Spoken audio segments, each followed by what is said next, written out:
இப்போ ரெடி ஆயிடுச்சு. நம்ம வந்துட்டு இவ்வளோ திக்னஸாக வந்திருக்கு. இதுக்கு வந்துட்டு ஸ்டார் அனீஸ் ஒன்று, ஒரு கிராம்பு லாஸ்ட்டாக சேர்த்துனேன்.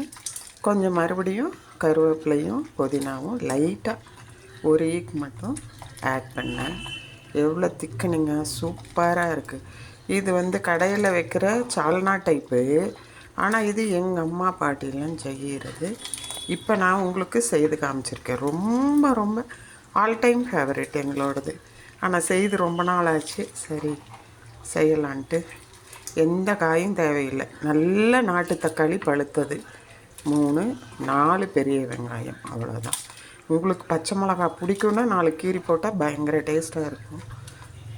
நான் அதை தேட முடியல, அதனால் அப்படியே டைம் ஆயிடுச்சுன்னு தாளித்து விட்டாச்சு. இவ்வளோ தான் இதுக்கு. எவ்வளோ சூப்பராக வந்திருக்கு பாருங்கள். எவ்வளோ குழம்பு வந்திருக்கு. மண் பாத்திரத்தில் இருக்கனால இப்போ யூஸ் பண்ணிவிட்டு இட்லிக்கு காலையில் தோசை போட்டால் அதுக்கு யூஸ் பண்ணிக்கலாம். ரொம்ப ரொம்ப சூப்பராக இருக்கும். சப்பாத்தியோடவும் ஊற்ற போகும். செய்துட்டு ஃபீட்பேக் சொல்லுங்கள். என்னோடய சேனலை தயவு பண்ணி சப்ஸ்கிரைப் பண்ணிவிட்டு பாருங்கள். என்னை என்கரேஜ் பண்ணுங்கள். Subscribe my channel Devaki's kitchen. சூப்பரான தக்காளி குழம்பு ரெடி.